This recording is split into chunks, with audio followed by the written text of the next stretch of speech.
The air felt heavy, thick with silence. I stood in my dimly lit bedroom, my back turned to the window as I pulled my shirt over my head. A sharp prickle ran down my spine. A presence. My breath caught. The sensation of eyes burned into me. I turned.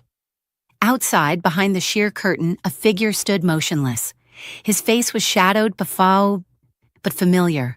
My stomach twisted. My neighbor, his gaze, unwavering, invasive. A chill crawled under my skin. Then, before I could react, warmth, a touch, from behind. My body froze. That moment changed everything, and it was only the beginning. I never thought much about my neighbor, Daniel. He was just there, a man in his early 40s, quiet, reserved, living alone in the house next to mine. His expression always carried a distant calm that seemed ordinary at first glance. We exchanged polite nods and occasional small talk about the weather, but nothing more. There was nothing remarkable about him, or so I believed. I had moved into that house only a year ago, fresh from a breakup that left me hollow. The walls of my new home were thin, and the loneliness even thinner. But I liked the solitude. It felt safe and predictable. My routine was simple. Wake up, go to work, come home, repeat. No surprises, no complications. Daniel's house was close enough that I could see into his living room if his blinds were open. Sometimes I caught glimpses of him sitting on his worn-out couch, staring at nothing, or watering the few plants he kept by the window. His life seemed as uneventful as mine. That familiarity was oddly comforting, but now? When I think back, there were signs. Subtle things I brushed off without a second thought. Like when I caught him standing a little too long by his mailbox, watching me struggle with grocery bags. His eyes lingered, not with the casual glance of a neighbor, but with something heavier. I laughed it off, convincing myself I was imagining things. Or the morning I found small footprints in the dew on my porch, too large to be from kids, too fresh to be ignored. I thought maybe it was just a delivery guy, though no package was left behind. Again, I let it go. And then there was that night. It was late and I was in my bedroom feeling restless. I had just stepped out of the shower, towel wrapped around me, the cool air prickling against my damp skin. My window was slightly open, the curtain drawn halfway. I liked the fresh breeze and the faint sounds of crickets filling the silence. I never thought twice about it, until I felt it. That sensation, sharp and undeniable, like being watched. It crept over me slowly, a weight pressing down on my chest. My pulse quickened, but I told myself I was being paranoid. I shook it off, reached for my clothes, and began to change. That was when it happened. At first, I thought I imagined the faint rustle outside, but then I saw it, the silhouette just beyond the thin fabric of the curtain. My heart slammed against my ribs. I yanked the curtain aside, expecting, I do not know what, but there he was, Daniel, standing so still, as if he belonged there, as if watching me was as natural as breathing. Our eyes met through the glass. His face was expressionless, but his gaze felt like a cold hand wrapping around my throat.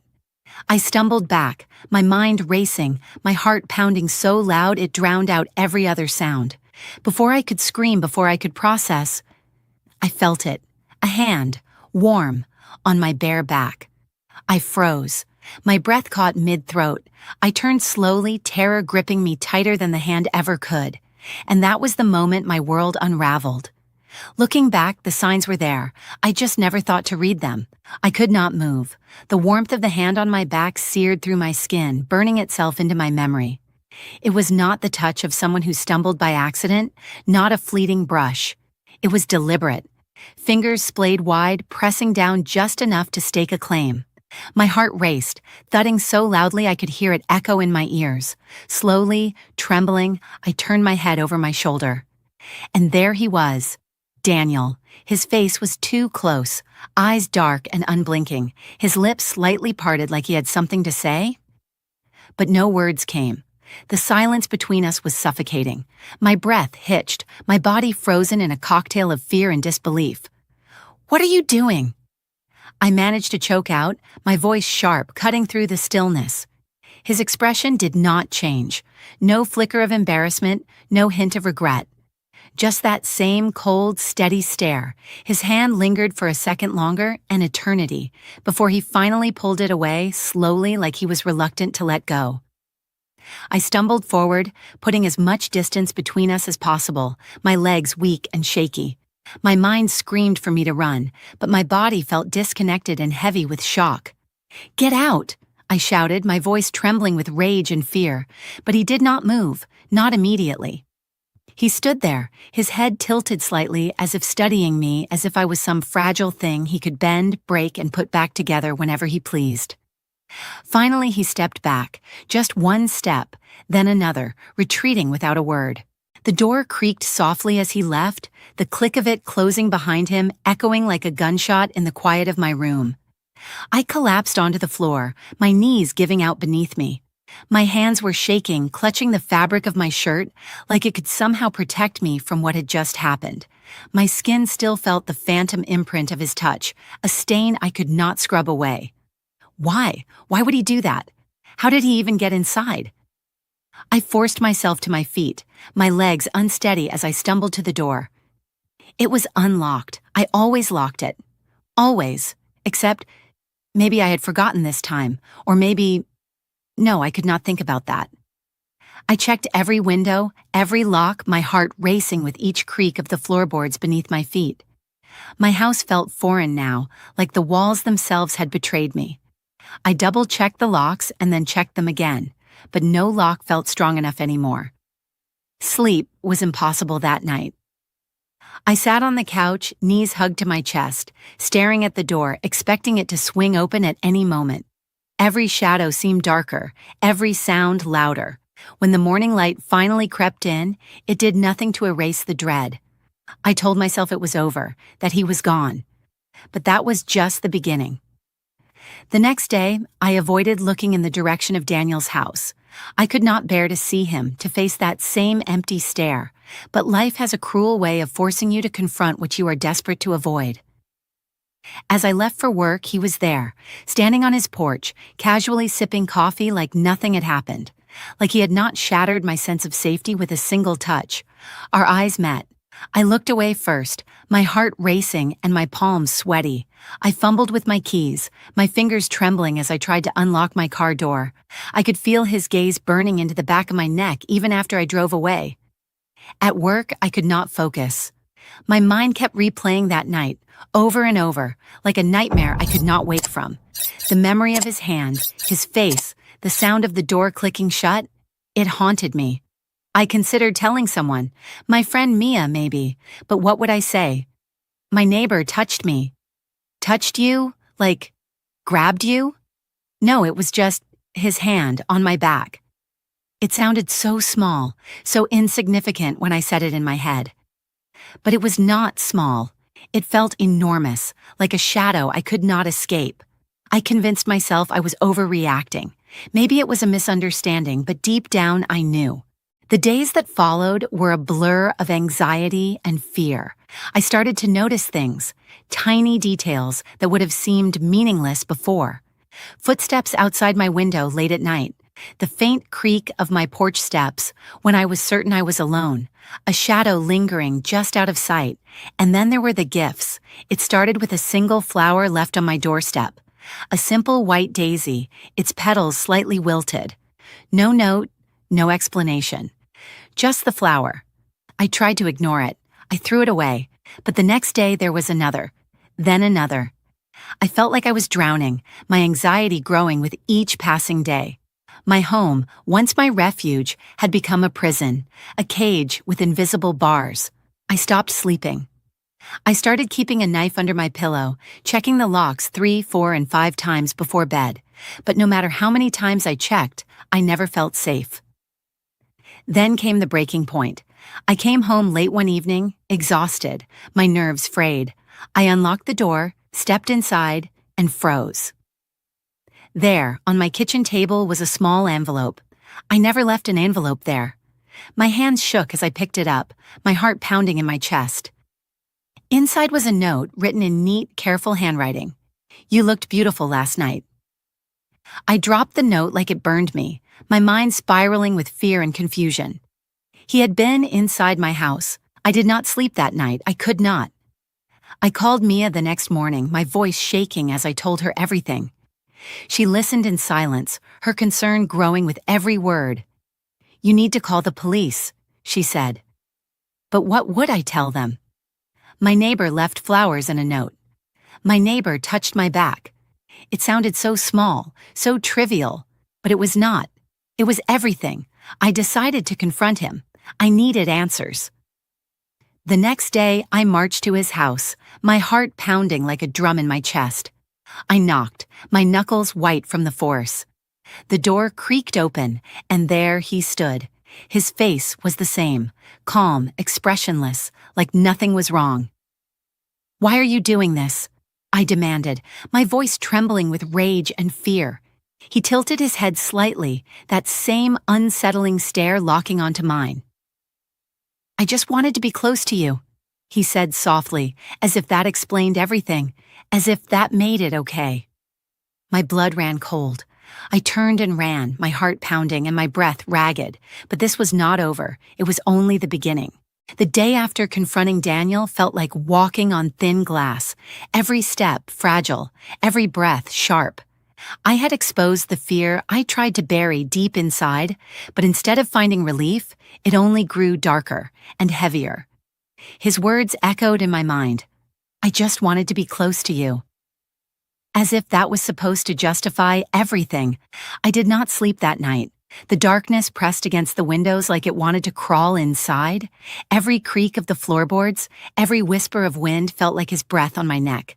I kept the knife under my pillow, but it felt useless, a small blade against a fear that was so much bigger. Morning brought no comfort. I was a prisoner in my own home, trapped not by locks, but by dread. My phone vibrated on the nightstand. Mia's name flashed on the screen. "Are you okay?" Her voice was soft, filled with concern. "No," I whispered, tears threatening to spill. "I do not feel safe anymore." "Call the police." Those words hung in the air. I knew she was right, but fear whispered louder. What if they do nothing? What if he finds out I reported him? But I could not live like this. With trembling fingers, I dialed. The operator's calm voice felt distant as I explained what happened. The unwanted touch, the flowers, the note, the breaking into my house. I expected them to rush over, to treat it with urgency, but instead, I was met with polite indifference. "Do you have any proof he was inside your home? Did he physically harm you?" No, I did not. But did I need to wait until he did? They sent an officer hours later. He was polite, took notes, and nodded sympathetically. But his eyes, those tired, dismissive eyes, made me feel small, like I was being dramatic. "We'll file a report. Keep your doors locked. Let us know if anything else happens." If anything else happens. That night, I moved a chair under the doorknob and stacked pots and pans near the windows. Makeshift alarms. My knife never left my side. But fear was clever. It found cracks to seep through. At 3:17 a.m., I woke up. Not from a nightmare, but from silence. The kind that felt too heavy, too deliberate. My chest tightened. I listened. Then I heard it. A faint creak, the sound of wood shifting underweight, inside the house. I froze, my heart racing so fast it felt like it might burst. Slowly, I reached for the knife, gripping it so tightly my knuckles turned white. I strained to hear, my breath shallow. Another creak, closer this time. I slipped out of bed, moving as quietly as I could.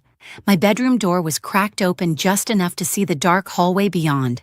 I could feel him out there, like the darkness itself was watching me. I wanted to scream, to run, but fear rooted me in place. Then, a shadow moved past the doorway. He was inside. Adrenaline surged through me, drowning out the fear. I burst through the door, knife in hand, my heart pounding like a war drum. I saw him, Daniel, standing at the end of the hallway, his face half lit by the faint glow from the streetlight outside. His expression was the same, calm, blank, as if he belonged there. "Get out!" I screamed, my voice raw with terror and rage. He did not flinch. He took a slow step toward me, his eyes locked on mine. "I just wanted to see you," he whispered. That snapped something inside me. I lunged, the knife clutched tightly. I did not think, I just reacted. He dodged, grabbing my wrist with a grip like iron. We struggled, his strength overpowering mine. The knife slipped from my hand, clattering to the floor. I fought, clawing, kicking, screaming, but he was relentless. No, let me go. His hand closed around my throat, squeezing just enough to steal my breath but not enough to silence me completely. His face was close, too close, his breath warm against my skin. "Why do you make me do this?" he hissed, his grip tightening.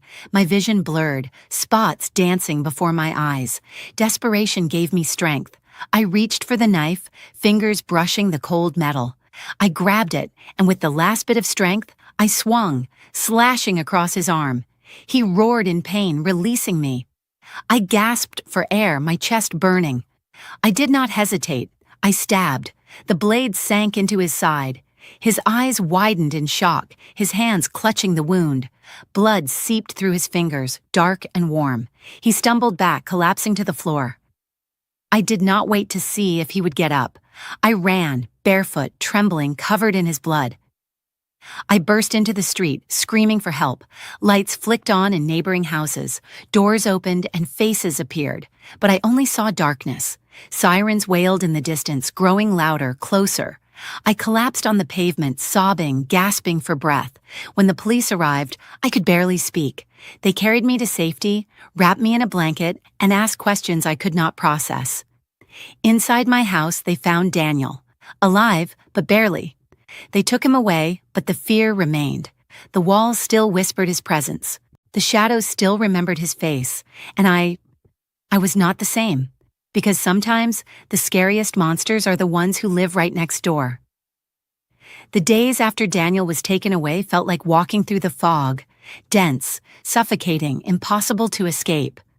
My body was free, but my mind, it was still trapped in that hallway, gasping for breath beneath his grip. The police had taken their reports, photographs, and evidence, but they could not take away the fear. They could not erase the fingerprints he had left on my life. Not the ones you could see, but the invisible ones etched deep beneath my skin. I stayed at Mia's apartment for the first few nights after the incident. Her small, cluttered space should have felt comforting, but even there I could not sleep. Every creak of the floorboards made my heart race. Every shadow looked like him lurking in the corner. "You're safe now," Mia whispered one night as she found me sitting on her bathroom floor, clutching my knees to my chest, shaking uncontrollably.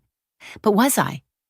Daniel was gone, but the idea of him lingered, like an echo that refused to fade. The legal process began almost immediately. The police charged him with trespassing, assault, and attempted strangulation. But when the prosecutor explained the case to me, I realized how fragile my reality was in the eyes of the law. "It's a strong case," they said, but their faces told a different story. There were questions I was not prepared for. Did you know him well? Had he ever shown signs of aggression before? Could there have been a misunderstanding? A misunderstanding? He was inside my house. He left notes. He touched me. He tried to kill me. But somehow the weight of proof always seemed heavier on my shoulders. I attended the first court hearing, sitting in the back with Mia by my side. My hands trembled, clenched tightly in my lap as Daniel entered the courtroom in handcuffs. His face was the same, calm, detached, as if none of it mattered. As if I did not matter. He never looked for me in the crowd, or maybe he did, but I could not tell. I avoided his gaze like it was poison. When the judge denied him bail, there was a fleeting sense of relief, but it was temporary, because the walls of the courtroom could only protect me for so long. The trial was months away. I tried to return to my normal life, but what was normal after something like that? My house, my supposed haven, felt like an open wound. I moved through it like a ghost, jumping at every sound, every flicker of movement. The locks on the doors did not matter anymore. Daniel had already found his way in, not just into my house, but into my mind. I installed new locks, added security cameras, and even got a motion detector for the backyard. But none of it kept the nightmares away. In my dreams, it was always the same. The creak of the floorboards, the shadow in the hallway, his face. emotionless, empty. His hands were around my throat.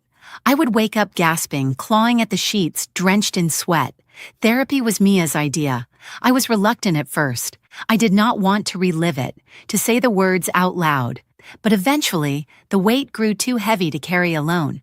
My therapist, Dr. Keller, had kind eyes and a voice soft enough to make the words feel less sharp when they came out.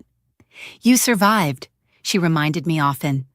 But surviving isn't the same as living, I wanted to say. I told her about the night it happened, about the flowers, the note, the fear that grew like vines wrapping around my chest, and for the first time I did not feel like I had to minimize it. She listened without judgment, without asking if I was sure about what happened. She believed me. That belief was like air. I did not realize how badly I needed it until I had it. As the trial date approached, my anxiety grew. The prosecutor prepared me for what to expect, how Daniel's defense would likely try to twist the story to make it seem like I had overreacted. They might suggest it was a misunderstanding, that he was confused about your relationship. "We didn't have a relationship," I snapped, the words bitter on my tongue. But the truth did not always fit neatly into courtroom narratives. On the day of the trial, I stood outside the courthouse, my heart pounding so hard I thought it might break through my chest. Mia squeezed my hand, grounding me. Inside, the courtroom was cold, too bright, too sterile. I sat on the witness stand, my palms sweating and my throat dry. I told my story, the whole thing. I spoke of the first time I noticed him lingering too long, the flowers, the note, the night he broke in. My voice trembled, but I did not stop. I would not let fear silence me again. Daniel sat there, expressionless, his eyes dark pools of nothing. When the defense attorney stood to question me, his words felt like knives wrapped in silk. "Isn't it true that you never explicitly told Mr. Daniels to stop visiting you? Did you ever consider he may have thought his gestures were welcome? Is it possible you overreacted due to stress or personal trauma unrelated to Mr. Daniels?" Each question felt like an accusation, as if I was the one on trial, but I did not falter. "No," I answered, my voice firm despite the tears threatening to fall. "It wasn't a misunderstanding, it was fear, it was a violation, it was real."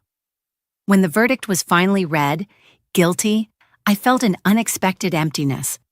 There was no triumphant victory, no sudden rush of relief, just silence. Because even though he was gone, the fear remained. Life after the trial was not the life I had before. I moved out of that house, unable to shake the feeling of him in the walls. I chose a small apartment on the other side of town, with double locks and thick curtains, but no lock felt strong enough to keep out the memories. Therapy helped, but healing was not linear. Some days were better. Days when the sunlight felt warm instead of harsh, when I could breathe without thinking about that night. But other days, the darkness crept in, whispering reminders of what happened. Mia stayed by my side through it all. We had late-night talks, cups of tea, and moments of quiet where words were not needed. Her presence was a reminder that not all shadows were dangerous. I started small, taking walks in crowded places, visiting coffee shops, relearning how to feel safe in the world. I met new people and made new memories. I found pieces of myself buried under layers of fear, dusted them off, and slowly put them back together. But I was not the same person. And maybe that was okay. Because survival was not just about getting through the darkness. It was about learning to live again, even with the scars. Even when the fear lingered. Sometimes late at night, I still hear the creak of imaginary floorboards. I still wake up gasping, my heart racing.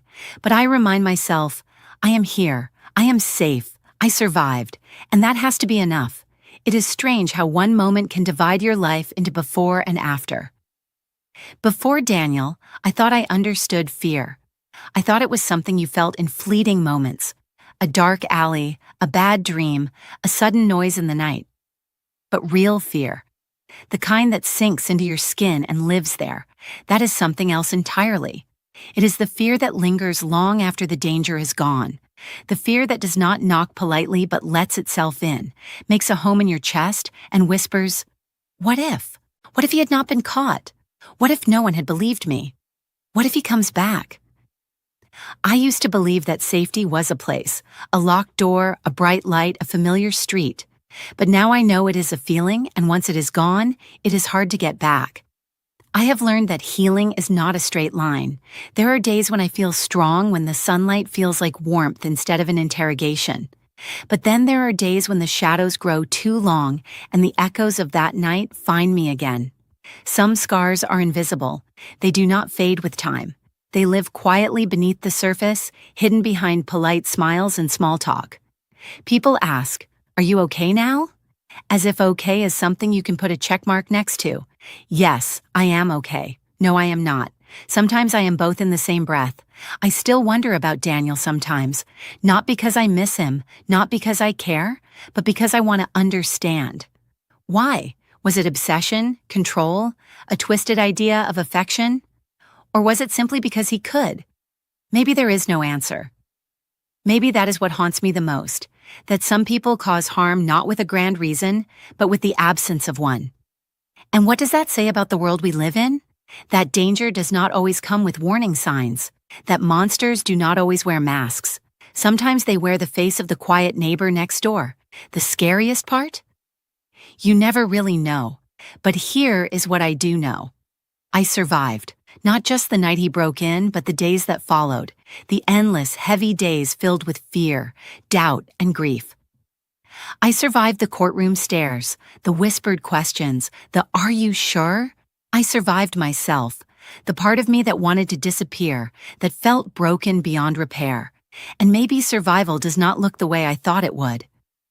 It is not about feeling fearless, it is about feeling the fear and living anyway.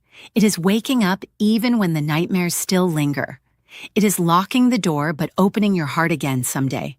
It is standing in the ruins of what was and deciding to rebuild, brick by shaky brick. So if you are listening to this, if you have ever felt trapped by fear, if someone has made you feel small, invisible, or powerless, I see you. You are not broken, you are not weak, and most importantly, you are not alone.